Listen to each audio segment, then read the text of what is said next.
Today we're here to talk about 3 things. Number 1, the type of leader that our world wants to see the most. Number 2, why that leader tends to burn out and burn out so quickly. And number 3, if you are that type of leader or striving to be that leader, ways that you can help prevent that burnout so that you can keep doing the work that you love and want to do. Hi and welcome. My name is Catherine Hubert. I'm a small business owner in Greensboro, North Carolina. This is my dog, Avery. Hi. I own a restaurant that has a disability integration hiring model. We've been open for almost 7 years. I've experienced burnout at different points and in different levels or degrees during that time, but I'm currently reaching the point of what's past burnout because I think I'm there, and I know that I'm not alone in that. So this video is made out of personal experience, but also in this personal and professional effort to bolster up both myself and other people who are experiencing something similar. The world needs us, we want to be here, but we need some help. So quickly, let's identify what kind of leader we're talking about and talking to today. I'm talking about inclusive leaders, people who are doing not just physical work when they go to work every day, but also a lot of emotional and mental work. People who are leading by example, who are working shoulder to shoulder and side by side with their teams. People who are fighting for change, equity, justice, etc., both in their workplace and in the world in general, and how those two things intersect. People who prioritize other people, who are active listeners, who are paying attention to their team, and who genuinely want the best for their team and their business or their work. These are the leaders and the people who are good at creating team culture, who add a sense of value and belonging to the environments that they're in, and who help people feel safe, motivated, cared for. They're the leaders that people want to work for and that inspire longevity and sustainability within their teams. And yet, even though all of those qualities lead to that longevity and sustainability in their teams, it tends to burn out the leader really quickly. We're going to call that the paradox of inclusive leadership. This dynamic that puts the needs of others first, which does create a really supportive, inclusive environment. And because of that, the person who is putting those needs first oftentimes is getting their needs met last, which causes them to burn out. So if that feels like you, stick around, hit the subscribe button. Please join this community. I'm here to support you and also to support myself. And we're going to talk about 3 reasons why those leaders burn out, and then 3 ways that we can work to circumvent that. Number 1, emotional labor is real labor. Please do not forget this. A lot of times, and this can be really frustrating to get to the end of a workday, to feel like I don't really have anything to show for it. I didn't get the things checked off of my list that I needed to get checked off. And yet I'm so tired. I find myself asking a lot, why am I so tired? What did I even do today? I did a lot of emotional labor. That's what I did. Emotional labor is when you are not only doing the work of managing your own emotions, and there are lots of them as a leader of both work and business and of people, and then you're also managing the emotions of the people that are around you. Add on absorbing and managing the emotions of the people around you. That will probably take on many different shapes and forms over the course of the day, over the course of the week, or your job. But for me and my job, a lot of times that looks like not just the relationships and dynamic and emotions that I feel and I experience with my teammates, but because we're a very face-forward, public-serving, guest-oriented business, there's a lot of dynamics and emotions that are present and that are felt and also dealt with amongst our guests as well. Sometimes that's guest and team interactions, sometimes that's guest and guest interactions, sometimes I'm involved in any of those combinations, but there's a lot of sensing, being aware of what's at play, paying attention to it, getting involved as needed, mitigating, being the mediator, being someone who sets a boundary, who is present while someone else sets a boundary with a teammate. There's a lot of different aspects in which my emotions need to be grounded and present so that I can be available to the people around me which makes me really good at my job and also is extremely taxing. I truly, as I'm like walking into work for the day, I like get out of my car, I'm coming up the back ramp into our entrance, our like employee entrance, and my mind kind of goes through this like I'm letting go of whatever I was holding walking in, and it's like 1, 2, 3 showtime. Like there's just an element of I know once I walk in that door, my time is not really my time anymore. And I need to be willing to be flexible with that in order to relinquish or release the frustration of being pulled on or being needed by the people around me. Reason number 2 that inclusive leaders tend to burn out is just the constant push of fighting systemic change. Whatever that systemic change may look like, when you're involved in inclusion, whether that's racial equity, social, for me it's disability employment, if it's gender inequality, if it's LGBTQ rights, there's a lot of different areas where we can be pushing for social change. I'm pushing for social change also in the sense that we're a restaurant and I want to see people who work in restaurants being treated with respect and kindness. That's pushing towards social change. Whatever that may be, you're always coming against barriers and obstacles because our system has structured it that way. The reason the system operates that way that it does is because it's benefiting towards people who have held power, and we're asking for that power dynamic and shift to change, which is really hard to do. People who have power don't tend to want to share it. We're kind of always in that like push and pull of wanting to do something different, trying to figure out exactly how to do that, when to do that. And as a result, there's a lot of different things that leaders who are fighting for that kind of change and justice may see, feel, experience. But one of the ones that I'm going to talk about today is just the feeling of being under the microscope. It oftentimes feels like there's very little margin for error because people are looking to us for the answers, whether that's the people that are working for us, whether that's the people who are in their community, whether that's the person who stops me while I'm walking my dog to ask me my thought or my opinion about something that happened in the world. All of those things are part of the job, and it also can sometimes lead to feelings of overwhelm, or what if I misstep? What if I get it wrong? Is there room for me to get it wrong and to acknowledge that and to move forward? And is that going to be held against me? So there's a lot of internal and external pressure that can be felt, which is oftentimes very controlling, overwhelming, can bring up a lot of fears and insecurities. And then that's additional internal and emotional work to do to try to process through that and then continue to move forward. And then lastly, number 3, this list is not all encompassing, right? There are more reasons than just these 3 as to why inclusive leaders burn out, but these are 3 big ones.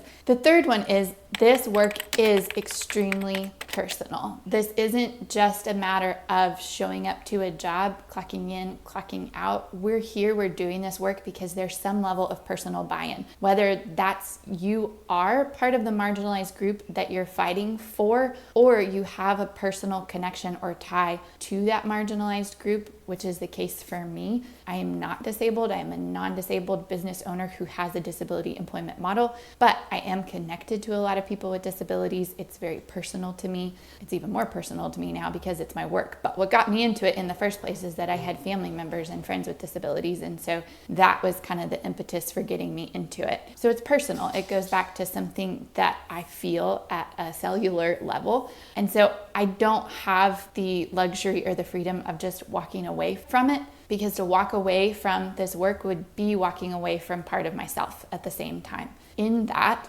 part of what I'm trying to do and what all inclusive leaders are trying to do is to create a sense of belonging. And when you're doing that and you're either marginalized yourself or you are wrestling with what it feels like to belong, which is the case for me, there's an element of I'm fighting for belonging, not just for myself, but also for the people around me. So it's not just an external battle. it's a big internal one as well. And when there's pushback, when there's constructive feedback, when there's criticism, when there's opposition, that isn't just felt on a like, damn, the work just didn't work out today. Like I'm disappointed that something failed, or I'm disappointed that something didn't go the way that I thought it would. It feels like a very personal, because it is kind of, it can be crushing. It can be really defeating. It can feel demoralizing sometimes. And so continuing to do the work of standing firm in our identities while also still fighting for them can be really challenging and exhausting. So now that you're like, yeah, no duh, I'm feeling all of those things. I'm aware of that. Thank you for reminding me so much that that's how I'm feeling. What do I do about it?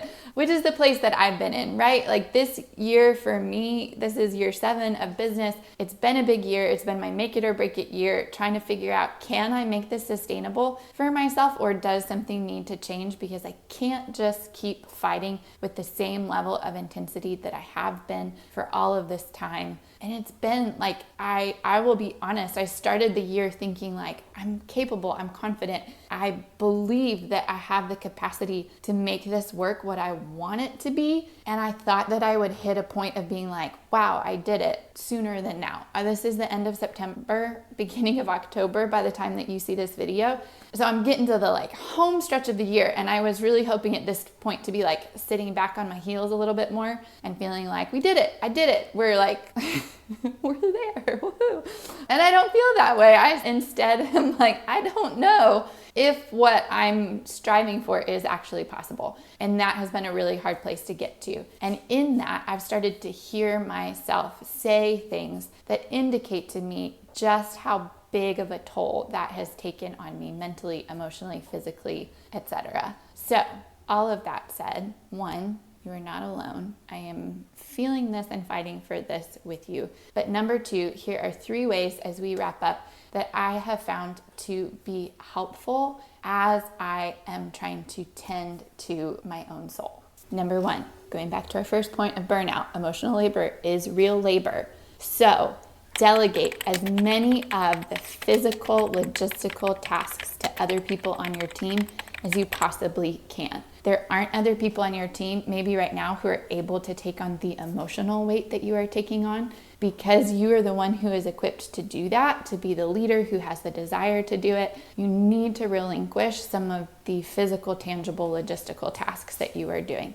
I have found this year, part of what has been making me feel like I'm drowning is that not only am I doing a lot of the emotional and the mental labor, I've also been doing a lot of the practical and the physical labor. So it's been a process of, as I'm accomplishing my day-to-day tasks, asking myself, is this something that an owner would do? If the answer is no, and there is someone else available to do that task, then I need to pass that task off. I also need to, any opportunity that I get to go home early, I need to go home early. Like, hey, I ended up having an extra person in the kitchen today. I'm going to tell my kitchen staff, y'all get to close out today, and I'm going to go home an hour early. It's letting other people clean up at the end of the night. It's letting my team be my team and actually pull their weight and do their roles so that I can also pull my weight and do my roles. So whatever you can delegate, please delegate and go home early whenever you can.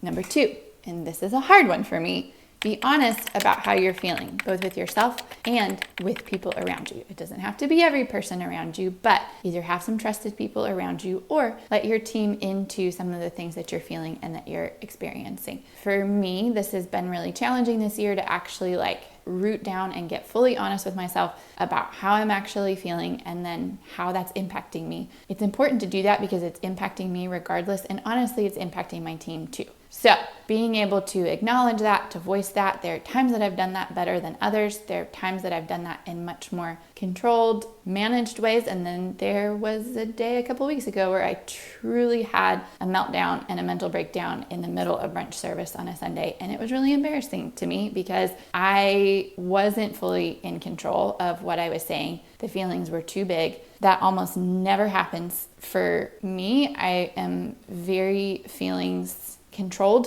and oftentimes repressed. And so to be in a place where those were starting to spill out was a big indicator for me of how I actually was feeling. And I have compared it to like, it was as if I was in enough pain that my body just like forced the words out of my mouth so that my ears would finally start listening to me. It wasn't the first time that those alarm bells were going off, but I think it was the first time that it was loud enough, because it was actually audible, that I was like, I need to pay attention to the words that I'm saying because they're telling me something about myself right now, and I need to take note of that. So be honest with yourself, even if that's really hard, and where you can, share that honesty with the people around you. It at least gets you to a place of acknowledging exactly where you're at. Not dissimilar to knowing what's in your bank account, right? Like what's there is there no matter if you look at it or not. So it's better to look at it and to know exactly what you're dealing with and what can be allocated where you're withdrawn, where, you're overspending,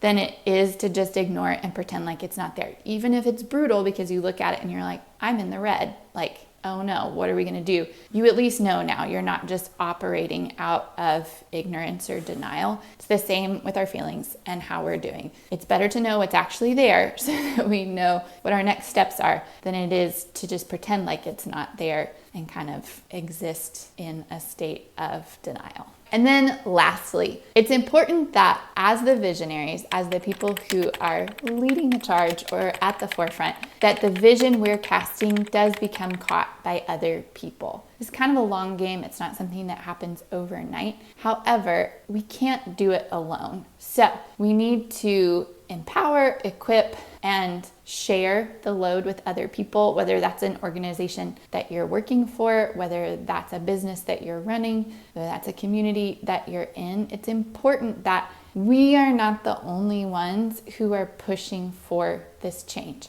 That may look different and manifest differently in different people. That's something that's hard for me to admit, is like, well, nobody's going to do it the way that I'm doing it. Yeah, that is true. However, there are still people who can do parts of what I'm doing and who can share in that load with me. And I need to step into that. There is no healthy structure that's just a party of one. We need to have this be a team-wide and organization-wide thing so that while a big part of the burden may still be on our shoulders, the entirety of it is not. And there's room to slowly start to offload that to other people. At the end of the day, if the cost of creating change is your soul, then the price is too high. If at the end of the day, the people around me feel like they belong, they're included, they enjoy coming to work, I'm seeing change in my community, the people in my city feel like they have a place to come to where they belong and where there's community, and I'm slowly dying because of it, then something's out of balance. That cost for me is too high.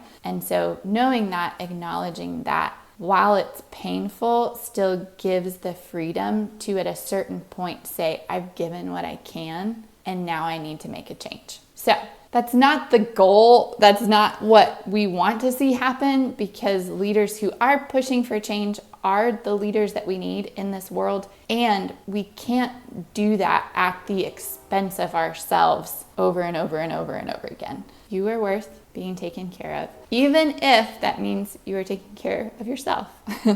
But knowing where the line is for you is an important part of creating some boundaries and creating a sense of freedom and not being defined by or trapped by the work that you're doing, so that there is still some margin and some ability to give. So, which of these points resonated the most with you? Is there something that you feel like I missed? If you'd like to continue the conversation, please drop something in the comments below. I appreciate you being here so much today, and I hope to see you again soon.